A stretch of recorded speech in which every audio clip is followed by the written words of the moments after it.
Okay, so officially na-launch na dito sa Philippines ang mga bagong expert book ng ASUS at andito yung isa sa atin. So kung hindi nyo pa napanood yung unboxing tsaka durability test ko sa expert book P3, ilalagay yung link dyan sa description box sa baba. Medyo gumawa tayo ng mga mabibigat na test, pero kung tutuusin pala, hindi pa yun yung talagang dapat na gawin ko sa laptop. Mas matindi pa doon.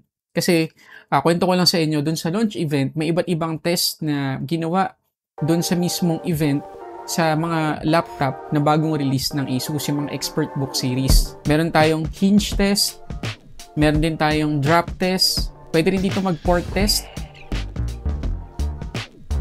Tapos, meron dalawang pressure test. So, yung una, inapakan ko yung display. Tapos, inapakan ko din yung mismong laptop. At mind you guys, mahigit 70 kilos yung weight ko pero kinaya ng laptop na to. Tapos may isa pang pressure test, ibabagsak naman natin yung display na merong nakaipit na ballpen. At kita nyo naman na kaya pa rin nitong expert book. At syempre, meron tayong spill test. Talaga nagbuhos tayo ng maraming tubig sa may keyboard.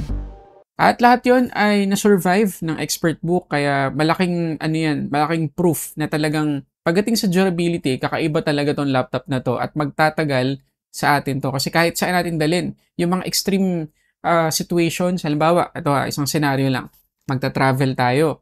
Tapos ilalagay natin sa bagahe natin to.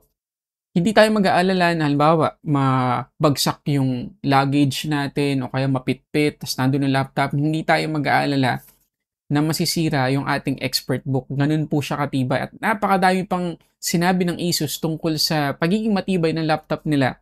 Hindi ko na lang maisa-isa dito. Pero lahat ng test na pinakita ko kanina, yun nga, malaking proof na mapagkakatiwalaan natin to pagdating sa tibay. Pero syempre, hindi ako nagpahuli. Gumawa din ako ng sarili ko. Kailangan pa rin nating matest yung durability nito. Okay, so ganun pa rin. Working pa rin yan, ha. So, apakan natin siya ngayon.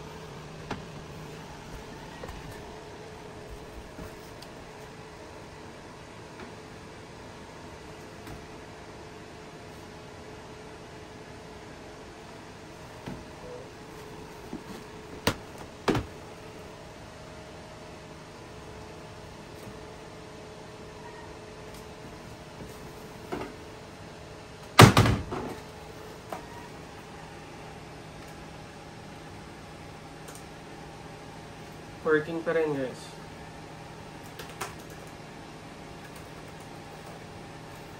Okay, so malinaw yun guys ha. So yun nandito sa ating unit ay PM3406 na expert book. P3 pa rin siya, pero mas maganda yung CPU nito compared dun sa una nating na-review or na-unbox. Okay, so doon muna tayo sa pricing. So itong ASUS Expert Book P3 PM3406 ay may presyong 78,495 pesos para dun sa 14-inch. At 16-inch naman ay 79,495. So napaka-reasonable ng presyo para sa akin na 16 gigabytes na yung RAM natin dito tapos 1 terabyte na yung ating SSD. Pero upgradable yan. Mamaya pag-uusapan natin. At pagdating sa size, saktong-sakto lang para sa akin. No? Wala lang siyang numpad. Yun yung kailangan niyo tandaan kung yung 14-inch yung pipiliin niyo. Walang numpad. Pero kung gusto niyo ng compact lang na size, kagaya nito, yan, madali siyang dalhin sa travel natin, ganyan. Highly recommended ko yung 14-inch. Napaka-comfortable niyang gamitin. Okay, doon tayo sa quick specs nitong P3. So, itong ASUS ExpertBook P3 ay naka-AMD Ryzen AI7 350 na CPU at AMD Radeon 860M integrated graphics. So, ibig sabihin, latest guys, yung CPU na inilagay dito ng ASUS. So, meron tong NPU or Neural Processing Unit para sa mga AI features nitong laptop na to. Halimbawa na lang, compatible na to sa Copilot Plus, meron tong AI noise cancelling, meron tong AI webcam, meron tong AI translated subtitles at AI meeting minutes. At out of the box, naka Windows 11 Pro na tayo dito. Okay, halimbawa na lang, itong isang AI expert meet feature, ito yung watermark or webcam watermark. So, in-enable ko na yung webcam watermark tsaka yung preview para makita ninyo agad-agad yung effect nito. Ayan, ito. Nakikita niyo yung square na to. So, lilitaw palagi yung watermark na to every time na meron kayong video call na gagawin. Pwede nating i-edit yan. Pinutin lang natin ang edit business card. Tapos pwede na tayong maglagay ng halimbawa, sulit tech reviews. Tapos pwede pa tayong mag-upload ng logo natin or picture. Ayan. Tapos pwede rin tayong mag-generate ng QR code. Save natin. Tapos makikita nyo sa ating preview. Yan. Dito na siya. Diba? So, again, para kayong may calling card palagi. Kapag nagbe-video call kayo, may information kayo kung sino kayo. Tapos pwede nila kayong i-follow. Parang ganun. Using QR code pag in-scan nila. So, pwede pa nating ma-customize yan. Pwede nating liitan. Yan. Tapos, pwede pa nating ilipat ng pwesto. Galing, diba?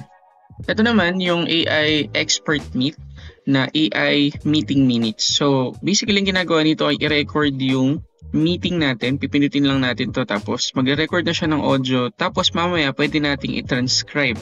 So, try natin. So, pinutin lang natin yan. Tapos, start recording. Ayan. Bililitaw ngayon na ganito. So, obviously, nagre-record na siya ng audio. So, try natin ngayon na magsalita at tingnan natin kung matatranscribe niya ng maayos mamaya. So, mag-i-start na ang ating meeting ngayong umaga.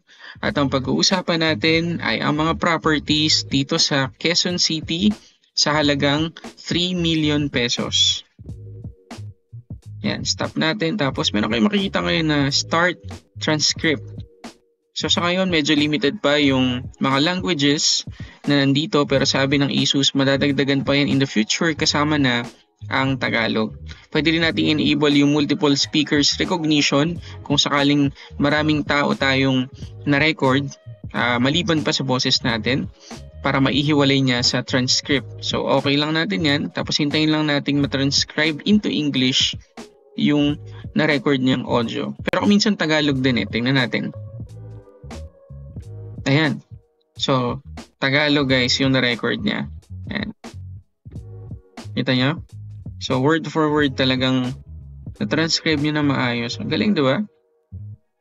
Wow, galing. So, malaking tulong to guys kung ayaw nating magsulat or mag-type. Habang nagmi-meeting, gusto lang natin makapag-focus ng mabuti sa meeting. Pindutin lang natin yung record button dito sa AI Meeting Minutes. Tapos itong ExpertBook P3 na hawak ko ngayon, kagaya ng sinabi ko kanina, ay 16GB DDR5 na yung RAM. Pero guys, ito yung kinabiliban ko. Sabihin ko na rin pala, 1TB yung storage nito. At yung kinabiliban ko sa mga bagong laptops ng ASUS. Lahat yan upgradable. So, yung RAM nito ay dual slot. So, pwede tayong maglagay ng tig-isang 32GB. So, up to 64GB po yung pwede nating ilagay dito na RAM. So, talagang matagal natin magagamit. Maliban sa matibay, maganda yung upgrade options ng laptop na to. Plus, dalawa din yung slot ng kanyang SSD. So, pwede tayong maglagay ng 2TB at saka isang 1TB. Ganun po kaganda yung upgrade options dito sa laptop na to. Ngayon, pagdating naman sa display, meron tayong 2.5K resolution na anti-glare at 16:10 yung ating aspect ratio. May konting black bars sa taas tsaka sa baba, pero napakalapit niya sa 16:9 na aspect ratio, na standard aspect ratio ng mga video ngayon. At anti-glare, so, halimbawa, gagamitan natin to outdoor, hindi masisira yung viewing natin dahil hindi masyado mag-reflect yung liwanag sa likod natin. At pagdating naman sa Wi-Fi, naka-Wi-Fi 7 na to. Okay, dun tayo sa mga benchmarks. So, mind you guys, na yung unit na nandito sa akin ngayon ay yung standard na 16 1TB na configuration. Tapos, single channel lang yan. So, ibig sabihin, empty pa yung isang RAM slot niya. So, lahat ng scores na ipapakita ko sa inyo ay pwedeng tumaas pa kapag dinagdagan natin yung RAM nito or gawing dual channel yung kanyang RAM. So, I highly recommend guys, kung bibili kayo ng ganito, make sure nyo na mag-upgrade kayo agad para maging dual channel, mas gumanda yung performance niya. Ngayon, dito muna tayo sa browser bench. Kagaya na makikita ninyo, 34.9 yung score na nakuha natin at impressive yan guys. Kasi yung mga na-review kong laptop before tsaka mga mini PC, na maganda na yung CPU, malaki na yung RAM, 32GB na, ay nasa 20 plus lang yung browser bench score. Pero dito, kahit na single channel lang, 34.9. So, ibig sabihin, mabilis, at magiging stable yung ating internet browsing dito. Ngayon, pagdating naman sa Geekbench, sa GPU, nakakuha tayo ng 22,275 which is very decent na para sa ganitong laptop. Pero para lang ma-compare ninyo, no? Para magkaroon kayo ng idea sa performance ng kanyang integrated graphics. Yung ginagamit kong laptop na naka-RTX 4060 na dedicated GPU ay umabot ng 96,079 sa GPU score dito sa Geekbench. So, medyo malayo talaga, no? Wag tayo masyadong mag-expect na magiging maganda yung gaming experience natin dito sa ExpertBook P3. Pero, pwede. Mamaya, papakita ko sa inyo. Balik tayo dito sa Geekbench. Pagdating naman sa CPU, sa single core score, nakakuha tayo ng 2,791. Again, decent yan.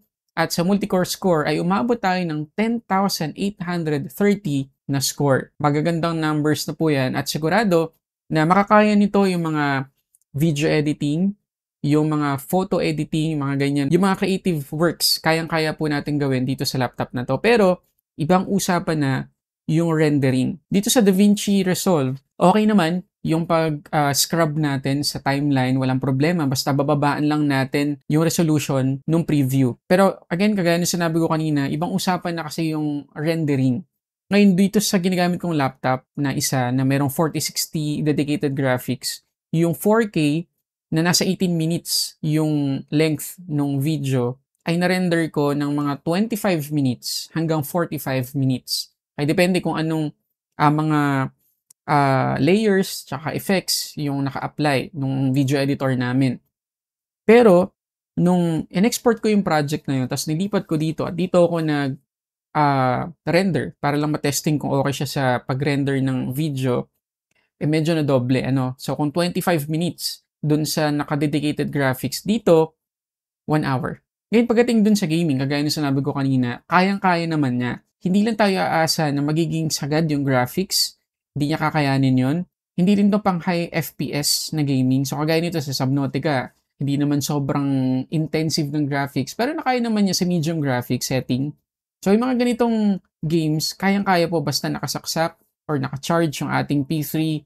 Wala tayong magiging problema sa performance. Kahit sa Dirt 5, medium setting, kayang-kaya niya din. Ngayon, pagdating sa ports, dito sa may left side, meron tayong dalawang USB 3.2 Gen 2 Type-C na pwede sa data, pwede sa display, at pwede rin sa charging. Meron din tayong isang HDMI 2.1 na port at isang USB 3.2 Gen 1 na Type A. Meron din tayong audio jack. Sa right side naman, meron tayong USB 3.2 Gen 1 Type A ulit na port at meron tayong LAN port at Kensington Nano Lock para sa security. Tapos yung trackpad nito, malapad. Tapos may additional feature na kapag nag-swipe-swipe tayo sa may gilid, pwede nating makontrol yung volume. Pwede rin nating makontrol yung brightness. Meron din tayo ritong additional security para sa Windows Hello at meron din tayong fingerprint scanner. Meron tayong takip sa kanyang webcam or privacy shield. Meron din tayong Face ID dito. Okay, so ito yung sample ng quality ng video dito sa Asus ExpertBook PM3. So, makikita ninyo na medyo grainy, syempre, webcam to. Pero unlike dun sa ibang webcam ng ibang mga laptop sa ngayon, na ganito din yung presyo.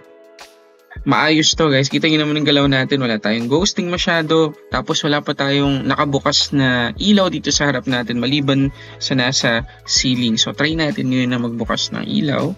Ayan, so, nabalance naman ng mabuti. Ayan. Tapos, yung naririnig nyo ngayon ay galing na sa built-in mic nitong Asus PM3 at meron na yung AI noise cancellation. Kaya makikita ninyo kahit na built-in lang yung ginamit nating mic dito sa recording na to, maganda yung tunog, studio quality. At ang daming tumitilawak na manok ngayon kasi maaga pa pero hindi na record dito sa video. So, ganun kaganda yung AI noise cancellation dito sa Asus ExpertBook PM3. Okay, pagdating naman sa battery performance, meron tayong 70 Wh dito na capacity at tinesting ko siya. Nag-play ako dito ng 4K video, tuloy-tuloy sa YouTube. Tapos naka 50% yung brightness. From 100%, nag-play ko yun, 4K. After mahigit isang oras, siguro mga 1.5 hours, 2% lang yung bawas. Ganun kaganda yung battery performance itong laptop na to. Pero syempre, mag-vary pa yan kung anong mga task yung papatakbuhin natin, kung anong application. ang bottom line, maganda po yung battery performance na ibibigay sa atin ito. So overall guys, nagustuhan ko talaga yung laptop na to, especially itong 14-inch. Yung pagiging compact, malaking tulong para madala talaga natin ng madali sa mga travels natin. At speaking of biyahe, kagaya na sinabi ko kanina, meron tayong peace of mind na hindi madaling masira tong laptop na to kahit mapitpit pa to, kahit na mabagsak pa natin, hindi po agad-agad masisira. Kahit na matapunan natin ng kape, ng tubig natin, yung keyboard, hindi po agad-agad masisira. At yung mga ports niya, matibay din. Kagaya nung pinakita ko sa inyong mga test dun sa event, talagang, nagsabit pa sila ng ilang kilo din yun na dumbbell dito sa may LAN port. Tapos, binitbit, kumagana pa rin. So, lahat na ng kailangan natin sa isang matibay na laptop nandito na. So, para sa akin, sulit to na bilhin as daily laptop natin. Magandang investment po to kasi nga magtatagal to sa atin. Lalo na maganda rin yung kanyang upgrade options. Pero guys, anong masasabi nyo dito sa Asus ExpertBook P3? Comment kayo dyan sa baba. So yun muna guys, maraming salamat sa panonood para sa samot-saring unboxing and reviews. This is Sulit Tech Reviews.